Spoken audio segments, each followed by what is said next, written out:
김경준의 거짓말에 놀아난 신당 이런 기사가 나왔습니다. 그래서 저도 이제 거짓말을 했다 이렇게 했습니다. 검찰 발표에 따라 뭐 김현미, 박영선, 정성호, 김종인 이런 사람들 다 거짓말했다고 했습니다. 검찰 발표가 진실입니까? 그렇지 않습니다. 여기 신당이니까 이명박이 대통령이 될 것 같고 자기가 제출한 계약서들이 이명박을 기소하면 부족하다. 만약 이명박 측에서 보복한다면 12년 내지 10년 중형을 받을 것이다. 이런 얘기를 맨 처음에 했습니다. 오늘 저희가 가서 다시 접견하니까 처음부터 김모 검사가 우리는 절대로 이명박을 기소할 수 없다. 처벌할 수 없다. 협조해라. 이렇게 얘기를 했다고. 뭐라고 얘기하냐면 너무 힘들다 우리가.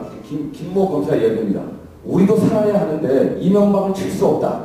검찰이 살아야 한다. 검찰이 살고 너도 사는데 네가 다 했다고 진술해달라.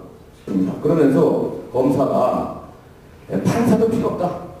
조서도 맞춰서 써주고 구형도 낮춰주고 재판 과정에 이의 제기도 하지 않겠다. 좋게 이야기해주겠다. 최소한의 형을 낮춰주겠다. 이렇게 얘기했답니다.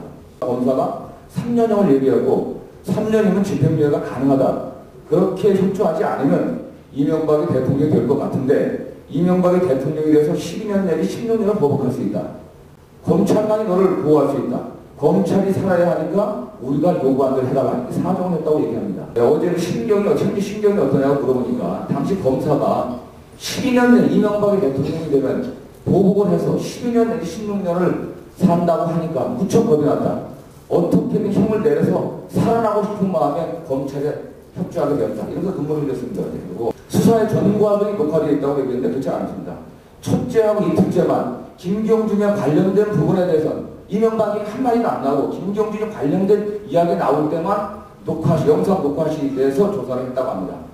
검사 집무실에 데려가고 아가씨도 없고 입회 수사관도 없고 검사 단둘이서 얘기가 안 됩니다. 그러거나 대화하고 마지막에 조서를 정리할 때만 녹음기 틀어놓고 녹음했다고 합니다. 그때 과정에서만 변호사가 일시 참여했다고 합니다. 변호사 관련해서도 피고인의 얘기는 검사는 변호사가 계속 필요 없는 것이 아니냐. 이게 협조하긴 했으니까 필요 없는 게 아니냐. 이렇게 얘기하면서 변호사가 오는 것을 굉장히 싫어했다고 합니다. BBK 실제 소유자가 누구냐고 하니까 분명히 자기는 처음에 5천만 원 투자해갖고 법인 설립자고 법인 설립할 때 기본적인 자본금 최하 자본금 5천만 원입니다. 그거 나가고 나를 돌려받았기 때문에 자기 아무 지분이 없다고 얘기합니다. 이명박 소유는 다스에서 30억 투자해가지고 넘겼기 때문에 그때부터 이명박 소유가 그렇게 많이 주장하고 있습니다.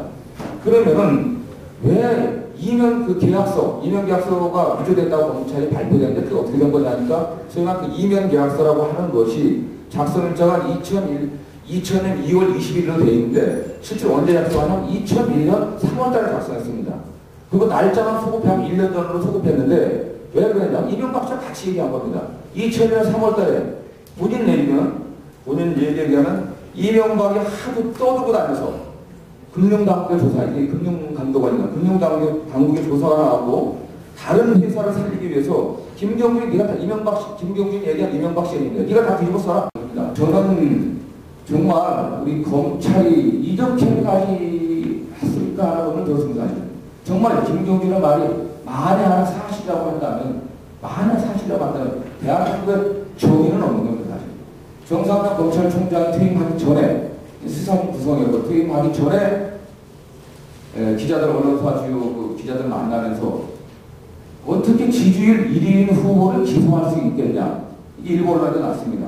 기소할 수 있겠냐고 했습니다.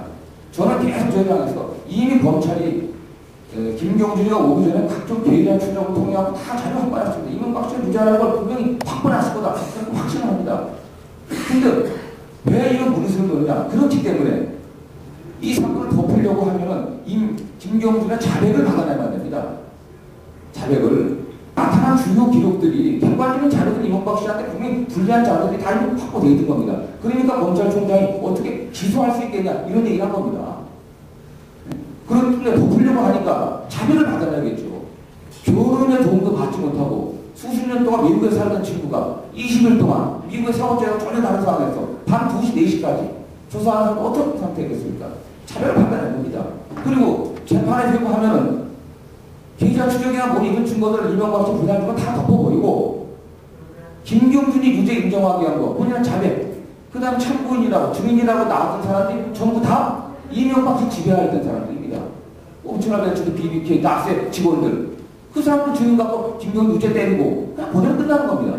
대통령 당선자, 대통령에 대해서는 대통령 당선자가 아니고 대통령에 대해서 우리 헌법상 현행범이나 뭐 중요한 그런 국가 내란 위헌의 죄를 제형서는 기소할 수가 없습니다. 소추할 수가 없습니다. 끝나는 겁니다. 뭐 이런 선거 차원의 이런 뭐 누가 되고 안 되고 문제가 아니라 의사의 정의가 중요한 삶이야. 정말 민주주의가 중요한 삶이 중사될 한 문제다. 이런 얘기를 하고 있습니다. 여러 어르신들께서 좀 잘 좀 냉철하게 판단하셔갖고 정말 이런 부패하는 자들이 집권하기를 막아주시기를 좀 간곡하게 부탁드리겠습니다. 마치겠습니다.